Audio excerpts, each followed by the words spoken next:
మంచిది. కూడి వచ్చిన సంఘ బిడ్డలందరికీ కూడా ప్రభు అయిన యేసుక్రీస్తు నామమున వందనములు చెల్లించుకుంటున్నాను.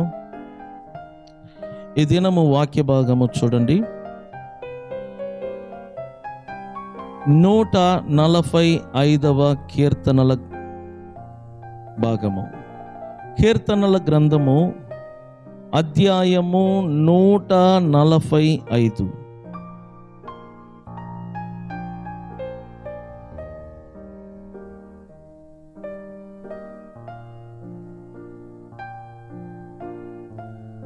పద్దెనిమిదవ వాక్యము,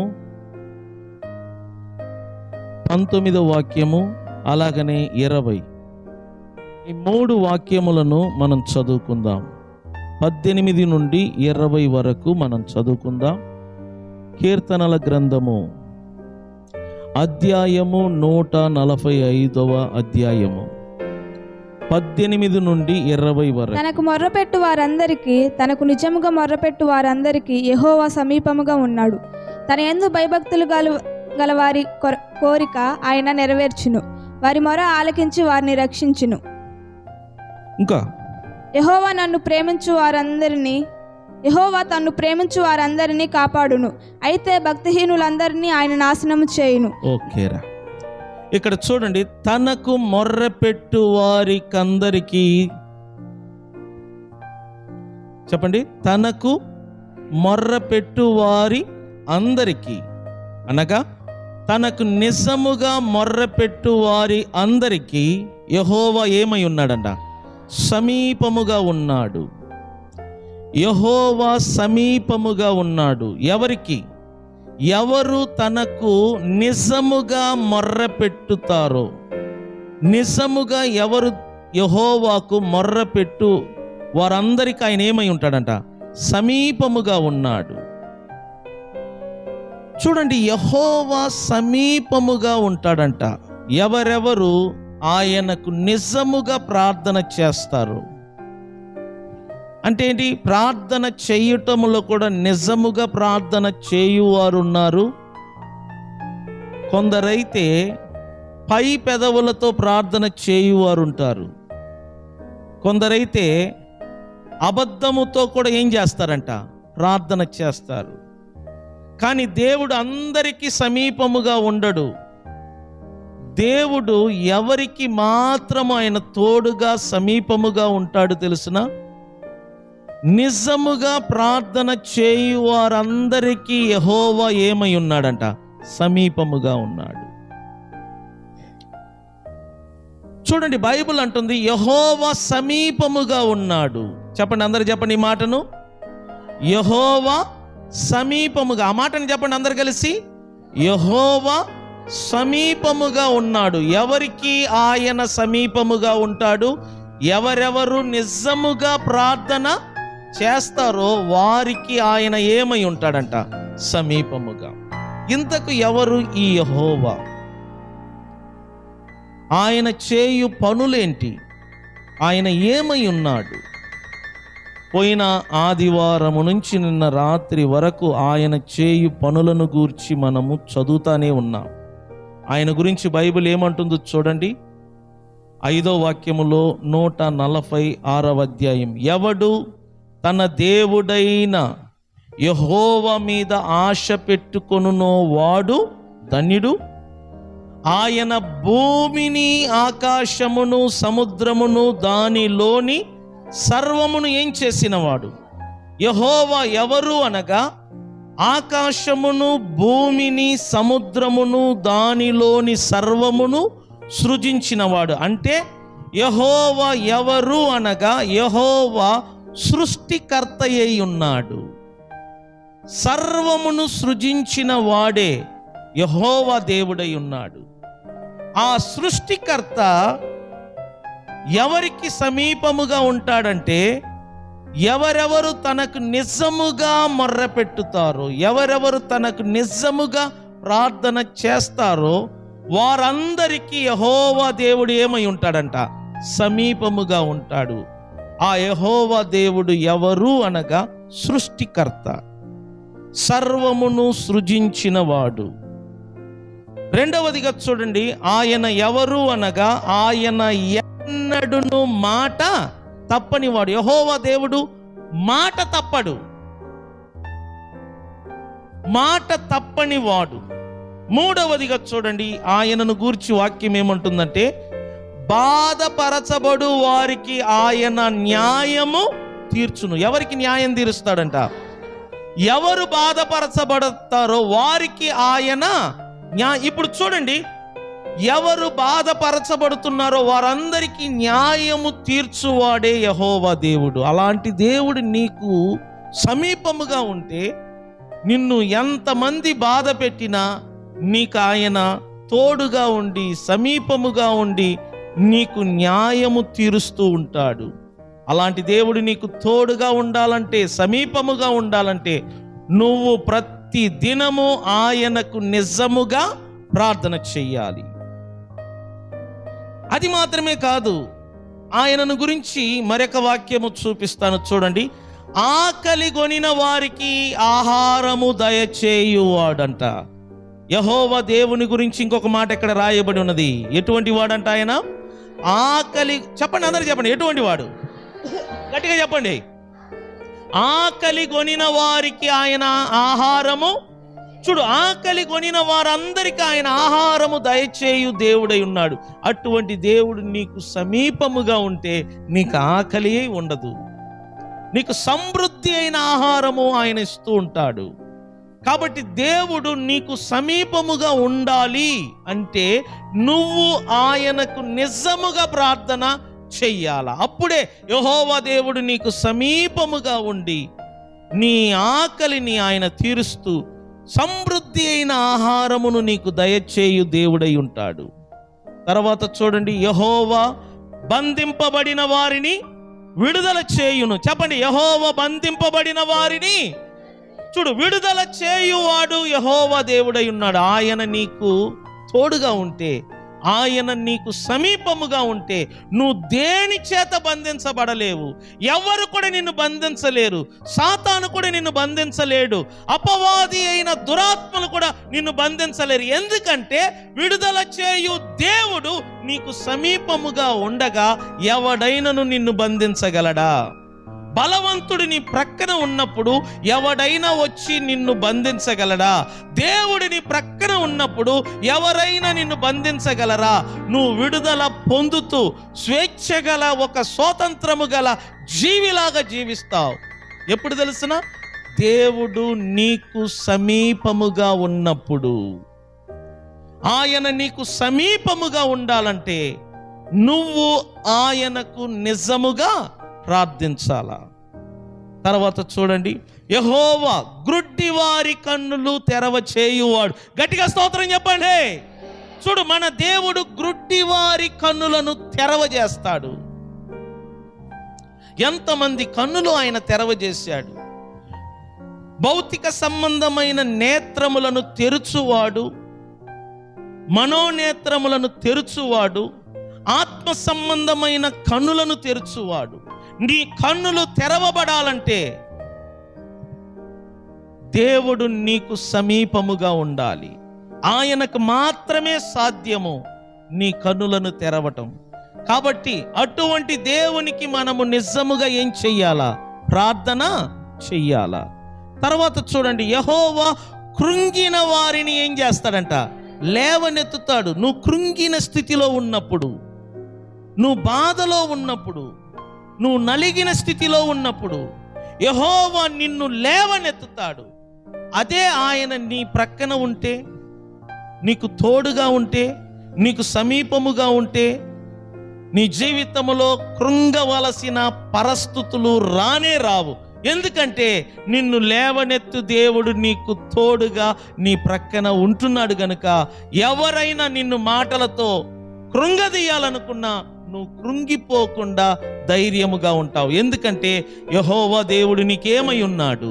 తోడుగా ఉన్నాడు, నీకు సమీపముగా ఉన్నాడు. ఆయన నిన్ను లేవనెత్తుతాడు.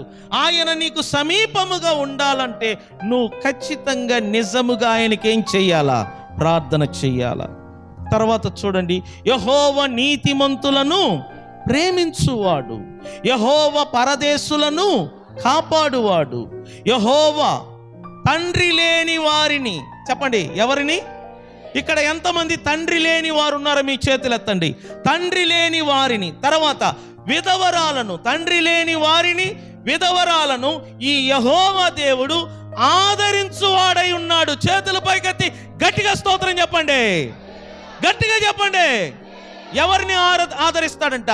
తండ్రి లేని వారిని విధవరాలను, భర్తను కోల్పోయిన విధవరాలను, తండ్రి లేని వారిని యెహోవా దేవుడు ఆదరిస్తాడు. అటువంటి యెహోవా దేవుడు మనకు సమీపముగా ఉండాలి అంటే మనము ఆయనకు నిజముగా ప్రార్థన చెయ్యాలి. అది మాత్రమే కాదు, ఈ దేవుడు భక్తిహీనుల మార్గమును ఆయన వంకర మార్గముగా చేయును. యెహోవా నిరంతరము ఏలుబడి చేస్తాడంట. యెహోవా దేవుడు నిరంతరము ఏలును అంటే ఏంటి? దాని అర్థం నిరంతరము ఏలుబడి చేయువాడంటే ఆయన ఒక రాజై ఉన్నాడని అర్థం. బాగా అర్థం చేసుకోండి. యెహోవా దేవుడు ఎవరు అనగా నిరంతరము ఏలుబడి చేయు ఒక రాజు. ఇప్పుడు చెప్పండి, ఆ దేవునికి నువ్వు నిజంగా ప్రార్థన చేస్తే నీకు సమీపముగా ఉంటారు. సమీపముగా ఉన్నవాడు ఎటువంటి వాడు తెలుసిన? నిరంతరము ఏలుబడి చేయువాడు. నీకు సమీపముగా ఉన్నప్పుడు నీకు ఏ విషయములో కూడా లోటు ఉండదు. ఏలుబడి చేయువాడే నీకు సమీపముగా ఉన్నాడు. ఏలుబడిదారుడు నీకు దగ్గరగా ఉన్నప్పుడు నీకు ఏ విషయములో లోటు ఉండదు. అటువంటి రాజు, అటువంటి దేవుడు నీకు సమీపముగా ఉండాలంటే నువ్వు ప్రతి దినము నిజముగా ఆయనకేం చెయ్యాలా? నేను చెప్తున్నాను సంగమా, ప్రతి దినము నీ దేవునికి ప్రార్థన చెయ్యి. 146వ అధ్యాయాన్ని మరల చదివి చూడు. ఆయన గొప్పతనము, ఆయన ఎటువంటి వాడు, ఆయన చేయు పనులు ఏంటి, అవన్నీ కూడా ఆ అధ్యాయములో రాయబడి ఉన్నది. చివరి మాట చూడండి, యెహోవా నిరంతరము ఏలుబడి చేయును. యెహోవా నిరంతరము ఈ రాజుగా ఉండి పరిపాలన చేయును. ఆఖరిలో ఏమంటున్నాడు చూడండి, సియోను నీ దేవుడు తరతరములన్నిటను రాజ్యము చేయును. చెప్పండి, సియోను నీ దేవుడు తరతరములన్నిటను ఏం చేస్తాడంట? ఆయన రాజ్యము 1 సంవత్సరము 2 సంవత్సరములుగా ఉండదు. బైబిల్ అంటుంది ఆయన రాజ్యం అంట తరతరాలు, యుగయుగాలు ఉంటాయి. అటువంటి దేవుడు నీకు సమీపముగా ఉండాలి అంటే నువ్వు ఆయనకు నిజముగా మొర్ర పెట్టాలా, యథార్థముగా మొర్ర పెట్టాలా. మనస్సులో నుండి, హృదయములో నుండి విన్నపములు ఆయనకు తెలియచేయాలా. అప్పుడే ఆయన నీకు నాకు సమీపస్తుడుగా ఉండి సహాయము చేస్తాడు. ఈ 145వ అధ్యాయములో కూడా చూడండి, ఆయనను గురించి ఎన్నో విషయాలు ఇక్కడ రాయబడి ఉన్నాయి. నేను కొన్ని మీకు చూపిస్తాను. చూడండి 3వ వాక్యము, యెహోవాను గురించి ఇక్కడ ఏమని రాయబడి ఉందో చూడండి. యెహోవా మహాత్యము గలవాడు. చెప్పండి, ఎటువంటి వాడంట? ఆయన ఎటువంటి వాడంట? మహాత్యము గలవాడంటే దాని అర్థం ఏంటి తెలుసునా? చాలా గొప్పవాడని అర్థం. ఆయన అధిక స్తోత్రము నొందదగినవాడు. ఆయన మహాత్యము గ్రహింప సఖ్యము కానిది. అంటే ఆయన గొప్పతనము మనుషులు అర్థము చేసుకోలేరు, మనుషులు గ్రహించలేని అంత గొప్పవాడు యెహోవా దేవుడై ఉన్నాడు. అలాంటి గొప్ప దేవుడు, అలాంటి మహాత్యము గల దేవుడు నీకు సమీపముగా ఉండాలంటే నువ్వేం చెయ్యాలా? చెప్పండి, నువ్వేం చెయ్యాలా? ఆయనకు నిజముగా మొర్ర పెట్టాలా. అది మాత్రమేనా? 8వ వాక్యములో చూడండి, యెహోవా దయాదాక్షిణ్యములు గలవాడు. ఎటువంటి వాడంట? యెహోవా ఎటువంటి వాడు? దయాదాక్షిణ్యములు గలవాడు. ఆయన దీర్ఘశాంతుడు, కృపా అతిశయము గలవాడు. 9వ వాక్యము, యెహోవా అందరికీ ఉపకారి. ఆయన కనికరములు ఆయన సమస్త కార్యముల మీద ఉన్నది. యెహోవా నీ క్రియలన్నీ నీకు కృతజ్ఞతాస్తుతులు చెల్లించుచున్నది. నీ భక్తులు నిన్ను సన్నుతించుదురు. ఆయన రాజ్య మహోన్నత ప్రభావమును ఆయన బలమును నరులకు తెలియచేయుటకై నీ భక్తులు నీ రాజ్య ప్రభావమును గూర్చి చెప్పుకొందురు. నీ శౌర్యమును గూర్చి పలుకుదురు. చెప్పండి, ఆయన రాజ్యము. చేతులు పైకెత్తి గట్టిగా స్తోత్రం చెప్పండి. యెహోవా రాజ్యము కొంతకాలం ఉంటుందా, కొన్ని సంవత్సరాలు ఉంటుందా, లేక శాశ్వత కాలం ఉంటుందా? అంటే దాని అర్థం ఏంటి? ఆయన పరిపాలన, ఆయన ఏలుబడి, ఆయన రాజ్యమునకు ముగింపు ఉండదు. అంత గొప్పవాడండి యెహోవా దేవుడు. ఆయన రాజ్యము శాశ్వత రాజ్యముగా ఉండును. అటువంటి రాజు నీకు సమీపముగా ఉంటే నీ కుటుంబానికి కష్టాలు వస్తాయా? నీ కుటుంబానికి బాధలు వస్తాయా? నీ బిడ్డలకు ఇబ్బందులు వస్తాయా? ఆలోచన చేయండి. దేవుడు నీకు సమీపముగా ఉంటే ఎప్పుడు నీకు మేలులే జరుగుతాయి. దేవుడు నీకు సమీపముగా ఉంటే నీకు ఎలాంటి ఇబ్బంది, ఎలాంటి శ్రమ, ఎలాంటి శోధనను కూడా నువ్వు లెక్క చేయవు. ఎందుకంటే దేవుడు నీకు సమీపముగా ఉన్నాడు. దేవుడు నీకు సమీపముగా ఉన్నప్పుడు నీ కుటుంబానికి బాధలు రావు, నీ కుటుంబానికి కష్టాలు రావు, నీ కుటుంబానికి ఆర్థిక ఇబ్బందులు రావు, నీ పిల్లలకు ఆకలి నొప్పి అనేది తెలియదు. ఎందుకంటే దేవుడు నీకు నీ కుటుంబానికి ఎల్లప్పుడూ సమీపస్తుడుగా ఉన్నాడు. ఎందుకు నీకు నీ కుటుంబానికి మాత్రము ఎల్లప్పుడూ సమీపస్తుడుగా ఉన్నాడు తెలుసా? నువ్వు నీ కుటుంబముతో సహా ఆ దేవునికి నిజముగా మొర్రపెట్టుచున్నారు గనుక నేను చెప్తున్నాను.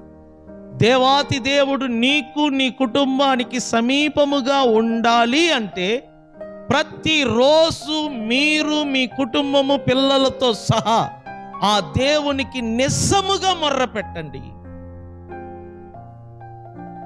ఏ కుటుంబము దేవునికి నిజముగా మొర్రపెడతారో, ఏ కుటుంబము దేవునికి నిజముగా ప్రార్థనలు చేస్తారో ఆ కుటుంబానికి దేవుడు సమీపస్తుడుగా ఉండి వారిని కాపాడుతాడు, వారిని పోషిస్తాడు, వారిని రక్షిస్తాడు, వారికి అన్ని విధాలుగా సహాయము చేస్తాడు. ఆయన నీ దగ్గర ఎదురు చూసేది ఏంటి తెలుసున? నువ్వు నిజముగా దేవునికి ప్రార్థన చెయ్యాలి. ఈ విషయంలో నువ్వు సిన్సియర్గా ఉండాలా. ఈ విషయంలో నువ్వు చాలా జాగ్రత్తగా ఉండాలా. చాలా మందికి దేవుని గురించి తెలియక ఆయనకు ప్రార్థన చెయ్యరు. చాలా మంది దేవుని యొక్క గొప్పతనము, దేవుని యొక్క మహిమ, ఘనత తెలియకపోవటం వలన ఆయన సన్నిధికి రారు. ఎందుకంటే దేవుని గొప్పతనం ఏంటో, ఆయన మహిమ ఏంటో ప్రజలకు తెలియకపోవటం వలన ఆయన సన్నిధికి రారు.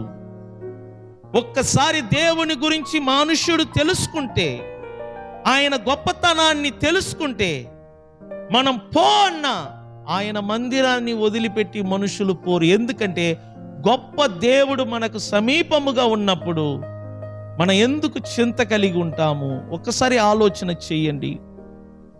దేవుడు కోరేది ఏంటి తెలుసునా? నీకు సమీపముగా ఉండి, నీకు తోడుగా ఉండి, అన్ని విషయాలలో నీకు సహాయము చెయ్యాలి అని ఆయన కోరుకుంటున్నాడు.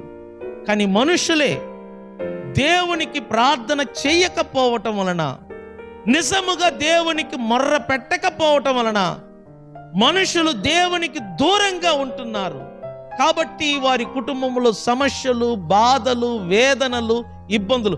మనుషులు ఎక్కువగా ధనానికి దగ్గర అవ్వాలనుకుంటున్నారు, డబ్బుకు దగ్గర అవ్వాలనుకుంటున్నారు. ఎందుకంటే మనుషుల మైండ్లో ఒకటి పడిపోయింది, ఈ భూమిలో డబ్బు ఉంటేనే విలువ, డబ్బు ఉంటేనే మనం ఏదైనా చేయగలం.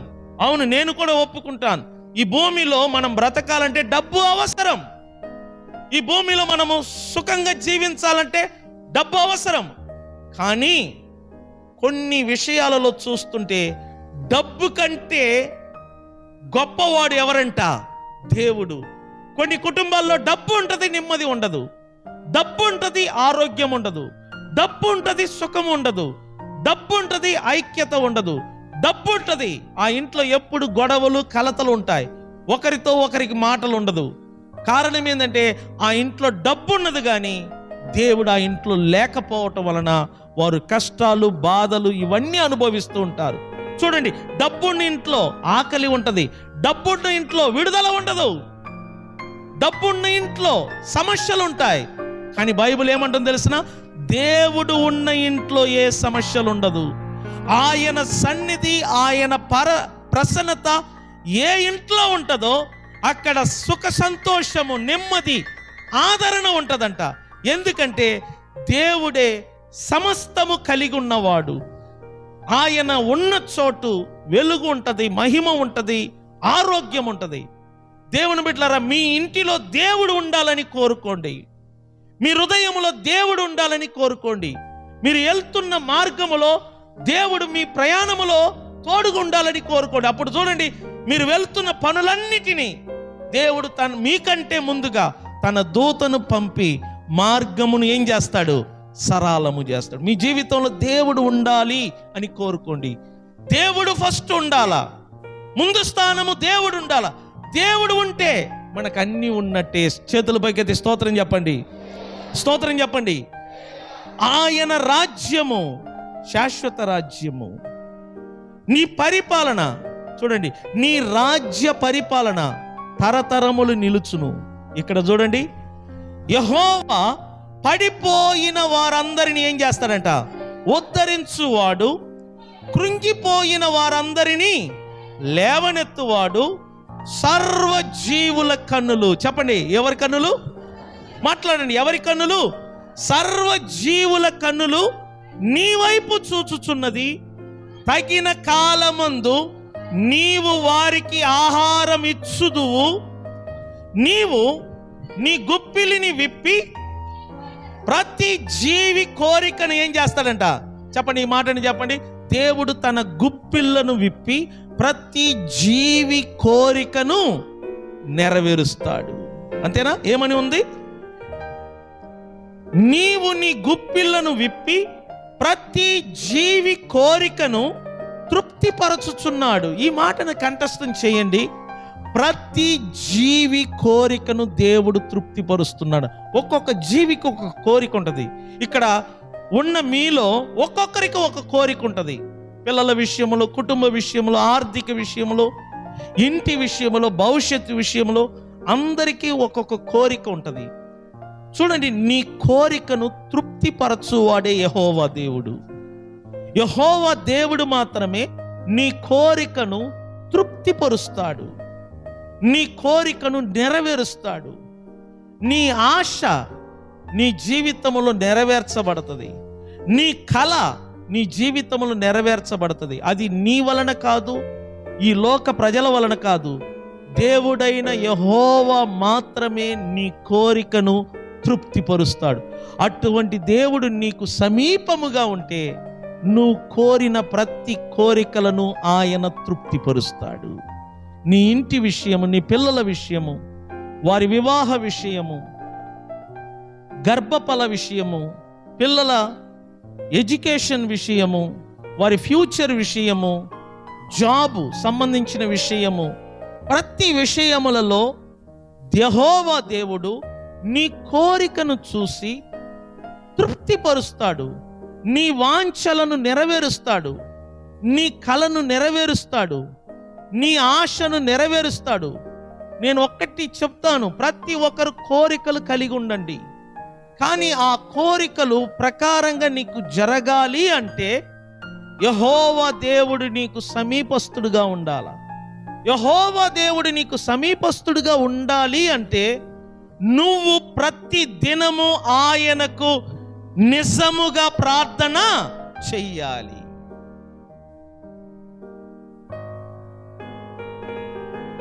ఎవరెవరు తనకు నిజముగా మొర్ర పెట్టుతారో, నిజముగా ప్రార్థన చేస్తారో వారందరికీ ఆయన తోడుగా ఉంటాడు, సమీపముగా ఉంటాడు.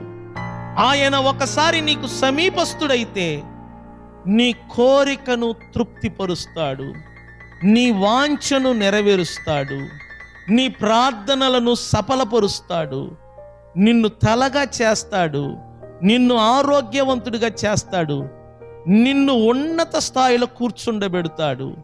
భూలోకములో ఉన్న వారి కంటే ఆయన నిన్ను పైకి లేవనెత్తుతాడు. స్తోత్రం చెప్పండి. అది దేవునికి మాత్రమే సాధ్యము. మన పని ఏంటి తెలుసిన? నిజముగా ఆయనకు ప్రార్థన చేయటం, నిజముగా ఆయనకు మొర్ర పెట్టటం. యేసు ప్రభు ఎవరండి? ఆయన గురించి మీరు బైబిల్లో చూడండి. ఒక సాధారణమైన బీద కుటుంబములో జన్మించాడు. మరియా, యోసేపు వారిద్దరూ చాలా బీద కుటుంబానికి చెందిన వాళ్ళు. సొంతగా ఇల్లు లేదు పాపం వాళ్ళకి. అప్పటికి వాళ్ళిద్దరికి వివాహం కాలేదు, నిశ్చయదార్త మాత్రం జరిగింది, నిశ్చయించబడ్డారు అంతవరకే. కానీ మరియా పరిశుద్ధాత్మ వలన గర్భము ధరించింది. ఆ వార్త విని యోసేపు మరియాను వదిలేయాలనుకున్నాడు. కానీ దేవదూత యోసేపు కలలో వచ్చి ఆమెను దగ్గర చేర్చుకో, ఆమె పరిశుద్ధాత్మ వలన గర్భము ధరించి ఉన్నది. ఇదిగో యెషయాలో దేవుని ప్రవచనం ఇలా రాయబడి ఉన్నది. అక్కడ చెప్పిన వాక్యమును దేవదూత గుర్తు చేసింది యోసేపునకు. ఇదిగో ఒక కన్యక గర్భవతి అయి కుమారుని కనును, అతని పేరు ఇమ్మానుయేలు అని పిలువబడతారు. ఈ ప్రవచన వాక్యం నెరవేర్చబడినట్లుగా దేవుడు మరియాను ఎంచుకొని పరిశుద్ధాత్మ ద్వారా ఆమె గర్భము ధరించింది.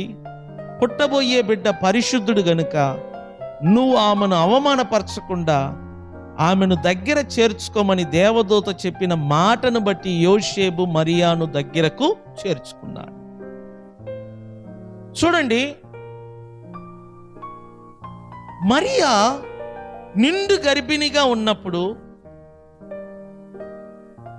బిడ్డను కనటానికి ఒక సరి అయిన స్థలము కూడా లేదు. పండితులు ఏమంటారు తెలిసిన? మరియా ఒక దారిలో, ఒక రోడ్డు వీధిలోనే బిడ్డను కని ఉంటుంది. ఎందుకంటే ఆ బిడ్డను కనటానికి నొప్పులు పడుతున్నప్పుడు సత్రమునకు వెళ్తే అక్కడ స్థలము లేకపోవటం వలన ఆమె రోడ్డు దారి సైడ్లో ఎక్కడైనా బిడ్డను కని ఉండవచ్చు. సరైన స్థలము కూడా లేదు బిడ్డను కనటానికి. ఎంత దారిద్ర్యమో ఒకసారి అర్థం చేసుకో. బిడ్డ పుట్టిన తర్వాత ఆ బిడ్డను పండబెట్టడానికి స్థలం లేకపోతే అప్పుడు వెతుకుతున్నారు. అక్కడ ఒక పశువుల దొడ్డి కనపడ్డది. ఆడ వెళితే పశువులు తాగే కుడితి తొట్టి ఉంటే ఆ తొట్టిని శుభ్రం చేసి, వారి దగ్గర చినిగిపోయిన వస్త్రాలు ముక్కలు ముక్కలుగా ఉంటే ఆ ముక్కలు వేసి ఆ తొట్టిలో ఆ బిడ్డను పండబెట్టారు. అలాంటి దారిద్ర్య స్థితిలో ప్రభు జన్మించాడు. ఎందుకు? దేవాతి దేవుడు, రాజులకు రాజు, సృష్టికర్త ఇలాంటి దరిద్రులకు పుట్టాడు. ఆయన పుట్టిన వెంటనే ఒక దరిద్ర స్థలములో పండబెట్టారు. ఎందుకు తెలుసునా? బైబిల్లో క్లియర్గా రాయబడి ఉన్నది. 2 కొరింథీయులకు రాసిన పత్రిక 8:9 అక్కడ చూడండి. మీరు మన ప్రభు అయిన యేసుక్రీస్తు కృపను మీరు ఎరుగుదురు కదా, ఆయన గొప్ప ధనవంతుడై ఉండి మీరు ఆయన నిమిత్తము ధనవంతులు కావలేనని ఆయన మీ కొరకు ఏమయ్యాడు? దరిద్రుడయ్యాడు. యేసు మన కొరకు దరిద్రుడిగా వచ్చాడు. ఎందుకంటే మనమందరము ధనవంతులముగా మారాలని, ఇక్కడ ఉన్న మీరందరూ ధనికులుగా ఉండాలని దేవుని కోరిక. అందుకోసమే యేసు ఈ భూమికి ఒక దరిద్రుడిగా వచ్చాడు, దరిద్రుడుగా జీవించాడు, దరిద్రుల కుటుంబములో పుట్టాడు. కారణం ఏంటి తెలిసిన? మనము ధనవంతులము కావలేనని. అని బైబిల్ ఏమంటుంది తెలిసిన? అటువంటి చిన్న కుటుంబములో పుట్టిన యేసు ఈ సృష్టి మొత్తానికి యేసు అంటే ఏంటో అంత స్థాయికి ఎదిగాడు. అవునా కదా? యేసు అనే పేరు తెలియని వాళ్ళు ఈ ప్రపంచంలో ఉన్నారా? యేసు అనే నామము ఈ ఆకాశము క్రింద ఆ నామము తప్ప వేరే నామములో మనుషులకు ఏమీ కలగలేదు, రక్షణ కలగలేదు. అంత స్థాయికి ఆయన ఎదిగాడు. అంత స్థాయికి ఆయన ఎదుగుటకు కారణం ఏంటి? ఆయన ఈ భూమిలో పుట్టిన తర్వాత పెద్దవాడు అయినప్పుడు, ఆయనకు 12 సంవత్సర వయస్సు వచ్చినప్పుడు ఆయన ఎక్కువగా ఎక్కడ గడిపాడు తెలిసిన? దేవాలయములో. యవనస్తులు యేసుకు 12 సంవత్సర వయస్సు వచ్చినప్పుడు దేవాలయములో గడిపాడు. అక్కడ ఉన్న పెద్దలతో, మత బోధకులతో వాక్యమును గురించి చర్య చేస్తూ ఉండేవాడు. తర్వాత బైబిల్ అంటుంది, ఆయనకు 30 సంవత్సరం వయస్సు వచ్చినప్పుడు బాప్టిజం ఇచ్చే యోహాను దగ్గరికి వచ్చి బాప్టిజం తీసుకున్నాడు.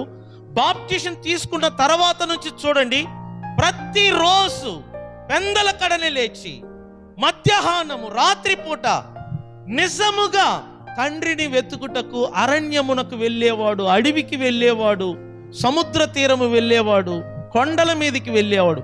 యేసు ప్రభు ప్రతిరోజు దేవుణ్ణి నిజముగా వెతికాడు. ప్రతిరోజు దేవునికి యేసు ప్రభు నిజముగా ప్రార్థన చేసేవాడు. ఆయన చేసిన ప్రార్థన వలన దేవుడు ఆయనకు తోడుగా ఉండి, సమీపస్తుడిగా ఉండి యేసు ప్రభు ద్వారా గొప్ప కార్యములు చేశాడు. యేసు గొప్పవాడు అవుటకు కారణం ఏంటి తెలిసిన? ఆయన భూమిలో ఉన్నప్పుడు తండ్రి అయిన దేవునికి నిజముగా ప్రార్థన చేశాడు. నేను చెప్తున్నాను, నువ్వు పుట్టినది ఒక కూరి గుడిసెలో పుట్టి ఉండొచ్చు, ఒక చిన్న కులానికి చెందిన కుటుంబంలో నువ్వు పుట్టి ఉండవచ్చు, చదువు లేని తల్లిదండ్రులకు నువ్వు పుట్టి ఉండవచ్చు, రూపాయి లేని బీద కుటుంబంలో నువ్వు పుట్టి ఉండొచ్చు. నువ్వు పుట్టినది ఏ కుటుంబము, ఏ ఇల్లు అనేది కాదు సుమా, నీ భవిష్యత్ ఇంపార్టెంట్. నువ్వు చనిపోయేటప్పుడు ఏ స్థితిలో చనిపోతున్నావో అది ఇంపార్టెంట్. నీ పుట్టక చిన్నదే, కానీ నీ మరణము గొప్పగా ఉండాలా, నీ చరిత్ర గొప్పగా ఉండాలా, నీ భవిష్యత్తు గొప్పగా ఉండాలా. నీ భవిష్యత్తు గొప్పగా ఉండాలి అంటే, ఈ సృష్టిలో నీకని ఒక చరిత్ర ఉండాలి అంటే, నువ్వు దేవునికి నిజముగా ప్రార్థన చేయటం మొదలు పెట్టాలా.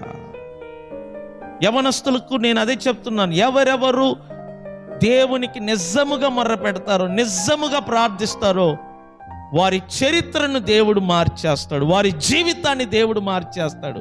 మీ ముగింపు చాలా గొప్పగా ఉంటుంది, నేను చెప్తున్నాను. అందుకే మీ సమయములను వృధా చేసుకోవద్దు, మీ టయాన్ని వృధా చేసుకోవద్దు. దేవునికి నిజముగా ప్రార్థించటం మొదలుపెట్టు, దేవునికి నిజముగా మొర్ర పెట్టడం మొదలుపెట్టు. నువ్వు ఎప్పుడు ఆయనకి నిజముగా ప్రార్థిస్తావో ఆ దేవుడు నీకు సమీపస్తుడుగా ఉండి నిన్ను రోజుకు ఒక్కసారి నిన్ను పైకి లేపుతూ ఉంటాడు, దినదినము నిన్ను హెచ్చిస్తూ ఉంటాడు. దానియేలు అనే యవనస్తుడు దేవునికి నిజముగా మొర్రపెట్టాడు, దేవునికి నిజముగా ప్రార్థన చేశాడు. ప్రారంభ స్థితి ఏంటి తెలుస్తున్నా? దానియేలు ప్రారంభ స్థితి జైల్లో ఉన్నవాడు. తర్వాత బబులోను దేశములకు ఆయన ప్రధానమంత్రిగా హెచ్చించబడ్డాడు. కారణం ఏంటి? జైల్లో ఉన్న ఒక వ్యక్తి, ఒక యవనస్తుడు ప్రధానమంత్రి అయ్యాడు. కారణం ఏంటి తెలిసిన? అతడు దేవునికి నిజముగా ఏం చేశాడంట? ప్రార్థన చేశాడు.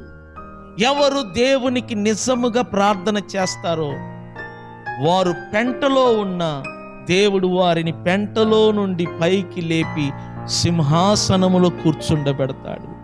నేను ఒకటే నమ్ముతున్నాను, మన చదువు, ఆస్తి, అందము, చందము, ఈ ప్రపంచము, మన చుట్టాలు, బంధుమిత్రులు, స్నేహితులు ఎవ్వరు కూడా పైకి లేపరండి.